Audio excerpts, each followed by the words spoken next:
कश्मीर में आतंकवादियों के खिलाफ सुरक्षा बलों का एक्शन जारी है। कुलगाम के मोदरगाम और चीनीगाम गांव में हुई मुठभेड़ में 6 आतंकियों को मार गिराया। वहीं मुठभेड़ के दौरान 2 जवान शहीद हुए हैं। इससे पहले सेना को 2 अलग अलग जगहों पर आतंकवादियों की मौजूदगी की जानकारी मिली थी। इसके बाद सेना ने आतंक विरोधी अभियान चलाया था। इसी दौरान ही सेना और आतंकियों के बीच मुठभेड़ हुई। इस मुठभेड़ को लेकर पुलिस ने जानकारी देते हुए बताया था कि जिले के फ्रीसल चिन्नीगम इलाके में आतंकियों और सुरक्षा बलों के बीच मुठभेड़ हुई। हाल ही में जम्मू कश्मीर में कई आतंकी घटनाएं सामने आई हैं।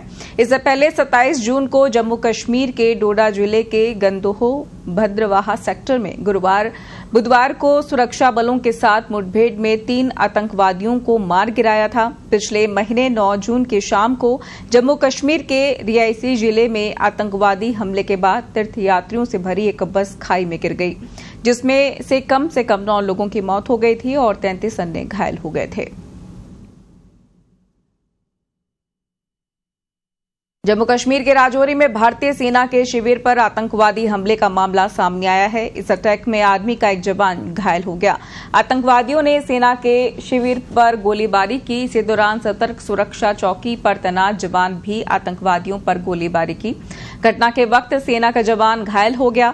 आतंकवादी अंधेरे का फायदा उठाकर भागने में सफल रहे। सेना और पुलिस ने इलाके में आतंकवादियों को पकड़ने के लिए बड़े पैमाने पर तलाशी अभियान शुरू कर दिया।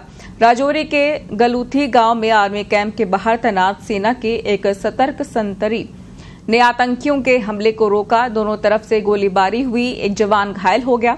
आतंकी भागने में कामयाब हो गया। वहीं बड़े पैमाने पर घेराबंदी और तलाशी अभियान शुरू किया गया। इससे पहले जम्मू कश्मीर के कुलगाम में आतंकवादियों से मुठभेड़ में सेना के 2 जवान शहीद हो गए थे। इसके बाद सेना ने 55 आतंकियों को मार गिराया। इस हमले में शहीद होने वाला एक जवान महाराष्ट्र के अकोला से था। शहीद की पहचान प्रवीण प्रभाकर जंजाल के रूप में हुई है। सुरक्षा बलों ने 2 अलग अलग जगहों पर आतंकवादियों की मौजूदगी की खबर मिलने के बाद आतंक विरोधी अभियान चलाया था।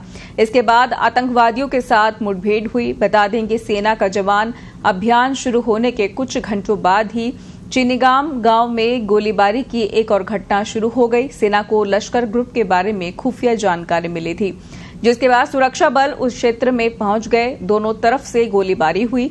दरअसल सेना को कुलगाम के इलाके में आतंकियों की मौजूदगी के बारे में खुफिया इनपुट मिला था। इसके बाद सुरक्षा बलों ने इलाके में सर्च ऑपरेशन शुरू किया। इसी दौरान सेना के जवानों और आतंकियों के बीच मुठभेड़ शुरू हो गई।